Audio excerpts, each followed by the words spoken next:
నమస్తే, welcome to ఆధ్యా TV. ప్రజా పాలనపై ఎఫెక్ట్ ఈ పాటికి మీకు ఈ స్క్రీన్ చూస్తే అర్థమైపోయి ఉంటుంది. ఒకవైపు ఆటోలు, ఒకవైపు బస్సులు. ఏంటి ఒక పథకం రెండు రంగాల కార్మికులను రోడ్డున పడేసింది అనేసి ఈ పాటికి ప్రతి ఒక్కళ్ళకి అర్థమై ఉంటుంది. ఎందుకంటే మహాలక్ష్మి పథకం కింద మహిళలకు ఉచితంగా బస్సులో ప్రయాణం అని చెప్పేసి అన్నారు ఆర్టీసీ బస్సుల్లో. కానీ ఈ ఒక్క పథకం రెండు రంగాల వారిని రోడ్డున పడేసింది. అందులో ఆటోలు మెయిన్. మనం చూసుకున్నట్లయితే 4వ తేదీన ఆటోలు మహాధర్నా చేపడుతున్నాయి. దానికి కారణం ఏంటి?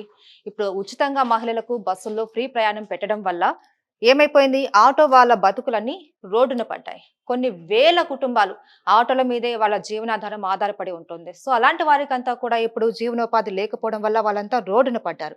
అలాగే ఆర్టీసీలో ఫ్రీ బస్ ప్రయాణం పెట్టడం వల్ల కూడా చాలా మంది ప్రైవేట్ బస్సు యాజమాన్యాలు కూడా ఈ మధ్య కాలంలో మనం చూసినట్లయితే ఫ్రీ బస్సుల కోసం ప్రైవేట్ యాజమాన్యాలు కొన్ని బస్సులను అయితే ఇందులోకి ఎంటర్ చేస్తారు. కానీ దానివల్ల వచ్చే నష్టం కూడా ఏంటి అంటే వీళ్ళకొచ్చే సంపాదనలో ఎటువంటి లాభం ఉండదు. ఎందుకంటే వాళ్ళు పెట్రోల్, డీజిల్ అలాగే డ్రైవర్, కండక్టర్ జీతాలు పోను వాళ్ళకి మిగిలేది ఏమీ లేదు. సో దీనివల్ల మేము నష్టపోతున్నాం కానీ లాభాలంటూ ఏమీ లేదు అనేసి ఒకవైపు ప్రైవేట్ బస్సు యాజమాన్యం కూడా ఆందోళన చేపడుతుంది. ఈ నేపథ్యంలోనే వాళ్ళు కూడా 5వ తేదీ నుంచి ఆర్టీసీ ధర్నా చేపడుతున్నారు.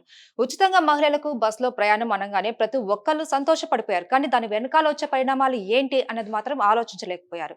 ఇదంతా ఫర్దర్ గా మన మీదనే భారం పడుతుందని ఒక చిన్న ఆలోచన కూడా లేకపోయింది. అయితే ఎంతసేపు ఉచితంగా మేము ఇస్తున్నాము, వాళ్ళు తీసుకుంటున్నారు అన్న ఆలోచనలోనే కాంగ్రెస్ ప్రభుత్వం కూడా ప్రజల్లోకి అలా తీసుకెళ్ళింది. బట్ ఇప్పుడు మనం చూసుకున్నట్లయితే కొన్ని వేల కుటుంబాలు రోడ్డున పడ్డాయి. 70,000 మంది ఆటో డ్రైవర్లు తమ బాధ్యత ఏంటి? వాళ్ళ కుటుంబాన్ని పోషించుకోవాలి. ఏ విధంగా? వాళ్ళ ఆటోని నడపడం వల్లనే వాళ్ళకి ఈ జీవనాధారం అనేది నడుస్తుంది. కానీ ఈ రోజు మనం చూస్తున్నట్లయితే ఎంతో మంది మనం చూసాం, ఏడుస్తున్నారు. మా కుటుంబాన్ని మేము పోషించుకోలేకపోతున్నాము అనేసి తీవ్ర భావోద్వేగానికి లోనైన ఆ సంఘటనలు కూడా మనం ఈ మధ్య కాలంలో చూసాం. మా కుటుంబం పిల్లా పాపలతో సహా మేము రోడ్డున పడిపోయామనేసి అంటున్నారు. కానీ దీనిపైన రేవంత్ రెడ్డి కూడా చూసారు, మీటింగ్ పెట్టారు. మీటింగ్‌లో ఏం చెప్పారు? 5,00,000 బీమా సర్కారు హామీ అన్నారు. ఎప్పుడు? చనిపోతే. మరి బ్రతుకున్నప్పుడేంటి? బ్రతుకున్నప్పుడు ఏమి చేయరా? వాళ్ళకి జీవనోపాధి కల్పించరా అంటే దాని మీద ఏ సమాధానం లేదు. దాని గురించి ఏమి మాట్లాడకుండానే అంతా కూడా క్లోజ్ చేసేసుకున్నారు. అయితే మార్పు కోసం మద్దతిస్తే కుటుంబాలు రోడ్డున పడేస్తారా అనేసి ఆటో డ్రైవర్లు కూడా ధ్వజం ఎత్తుతున్నారు. 4వ తేదీ నుంచి కూడా ఈ నేపథ్యంలోనే మహాధర్నా చేస్తున్నారు. గిగ్ వర్కర్లు కూడా తిరుగుబాటుతో సర్కార్‌లో టెన్షన్ కూడా ఏర్పడింది. అధికారంలోకి వచ్చి నెల రోజులు కూడా కాలేదు. అయినా సరే తిరుగుబాటు మొదలైంది. ఏంటంటే అధికారంలోకి వచ్చిన వెంటనే మేము 6 పథకాలు మేము అమలు చేస్తాము అన్నారు. ఇందులో మహాలక్ష్మి పథకం అమలు చేశారు. కానీ దానివల్ల చాలా మంది, ఒకరికి ఉపయోగం పడితే 10 మంది నష్టపోతూ ఉన్నారు. కానీ ఒకరి ఉపయోగం కోసం 10 మందిని నష్టపోవడం అన్నది చాలా తీవ్ర నిరాశకు గురిచేస్తుంది. ఇంకోవైపు ఆగిపోనున్న ఆర్టీసీ బస్సులు. 5 నుంచి ప్రైవేటు బస్సు యాజమానులు ఆందోళన చేస్తున్నారు. ఎందుకోసం? 2,800కు పైగా అద్దె బస్సులు టీఎస్ఆర్టీసీలో వీళ్ళు విలీనం చేశారు. ఇందుకు సంక్రాంతి, సమ్మక్క సారక్క జాతరలు కూడా వస్తున్నాయి. సో ఈ నేపథ్యంలో మంచి డిమాండ్ ఉంటుంది అనేసి కూడా వీళ్ళు ఆర్టీసీ విలీనంలో చేశారు. కానీ దీనివల్ల ఏంటి? మహిళలకు ఫ్రీ బస్ పథకంతో ఆదాయం అంతా పోయింది. వీళ్ళకొచ్చే ఆదాయం వాళ్ళ డీజిల్, పెట్రోల్ అలాగే డ్రైవరు, కండక్టర్‌కి జీతాలు ఇవ్వడంతోనే అక్కడితో అయిపోతుంది. ఆర్టీసీ నుంచి వచ్చే సంపాదనలో వీళ్ళకొచ్చేది చాలా తక్కువ.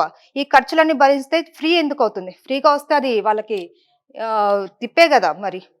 ఈ ఖర్చులన్నీ భరిస్తే ఫ్రీగా తిప్పేందుకు అనే ఆగ్రహం కూడా వ్యక్తం చేస్తున్నారు. ఈ ధర్నా గనుక తీవ్రమైతే సామాన్యుడికి తిప్పలే. ఎందుకనంటే చాలా మంది ఏంటంటే ఈ మేడారం జాతర కావచ్చు, సమ్మక్క జాతర కావచ్చు, అలాగే సంక్రాంతికి ఇక్కడ నుంచి ఊర్లకు వెళ్ళే వాళ్ళు ఉండొచ్చు. వీళ్ళంతా కూడా ఏంటంటే ఫ్రీగా బస్‌లో వెళ్దామనేసి అనుకుంటూ ఉంటారు. కానీ ఇప్పుడు ఆ ఛాన్స్ కూడా లేకుండా ఉన్నట్టు కనిపిస్తుంది. ఎందుకంటే మేడారం సమ్మక్క సారక్క జాతరలకు వీళ్ళు స్పెషల్ బస్సుల్ని అక్కడికి ఏర్పాటు చేస్తున్నారు. ఈ స్పెషల్ బస్సుల్లో ఏంటి అనంటే ఫ్రీగా ఉండకపోవచ్చు అన్న ఒక వార్త కూడా ఈ మధ్య మనం విన్నాము. ఒకవేళ అదే జరిగితే మహిళలందరూ కూడా ఉచితంగా వెళ్ళొచ్చు అన్న ఆశ మీద నీళ్లు చల్లినట్టే అవుతది. సో మనమంతా గమనించుకోవాల్సిందేంటంటే ఒక పథకం 2 రంగాల కార్మికులను రోడ్డున పడేసింది. ఇప్పుడు మనం చూస్తాం, ఈ నెల 4న ఆటో డ్రైవర్లు ధర్నా చేస్తే మరుసటి రోజు వచ్చేసరికి 5వ తేదీన ఆర్టీసీ అద్దె బస్సులు ధర్నా చేస్తున్నారు. అంటే 2 రోజులు 2 రంగాల కార్మికులు కూడా ధర్నా చేస్తున్నారు. దీంతో ఏమవుతుంది? జనజీవనం అస్తవ్యస్తమవుతుంది.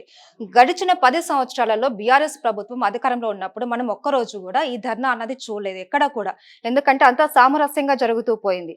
ఆటో డ్రైవర్లకే కావచ్చు, ప్రైవేట్ సెక్టార్‌కు అండ్ గవర్నమెంట్ సెక్టార్‌కి ఎవరికైనా సరే ఎక్కడా కూడా ఎటువంటి ఇబ్బందులు కలగకుండా మన బీఆర్ఎస్ ప్రభుత్వం అన్ని ఏర్పాట్లు చేసుకుంటూ పోయింది. కానీ ఇప్పుడు మనం చూసుకున్నట్లయితే నెల రోజులు కాలేదు, అప్పుడే 2 రంగాల వాళ్ళు రోడ్డు మీదకొచ్చారు. ఆహ్, డిసెంబర్ 24న గిగ్ వర్కర్లతో ముఖ్యమంత్రి రేవంత్ రెడ్డి సమావేశమయ్యారు. ఆ సమావేశంలో ఏం చెప్పారు? ప్రమాదవశాత్తు చనిపోతే 5,00,000 ఇస్తాము అన్నారు. మరి 5,00,000 చనిపోయిన తర్వాత తీసుకున్న తర్వాత వాళ్ళ కుటుంబానికి ఉపయోగపడుతుంది. అంటే చనిపోతే మాత్రమే కుటుంబాలు బాగుపడతాయా? బతుకున్నప్పుడు వాళ్ళకి జీవనోపాధి కల్పించరా? అన్న ప్రశ్నకు మాత్రం ఆయన సమాధానం ఇవ్వలేకపోయారు.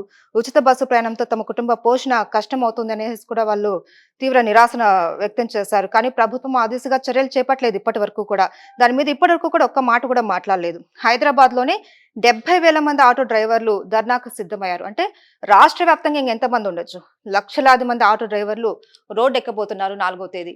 సో ఏమవుతుందన్నది చూడాలి మరి. ఆర్టీసీ డ్రైవర్లు కావచ్చు, అంటే ప్రైవేట్ బస్ యాజమాన్యాలు కావచ్చు, ఆటో డ్రైవర్లు కావచ్చు 4, 5 తేదీలలో ధర్నా చేపట్టడానికి ఆహ్, రెడీగా ఉన్నారు. ఈ ధర్నా సమయంలో కాంగ్రెస్ ప్రభుత్వం దాన్ని ఎలా ఎదుర్కొంటుంది?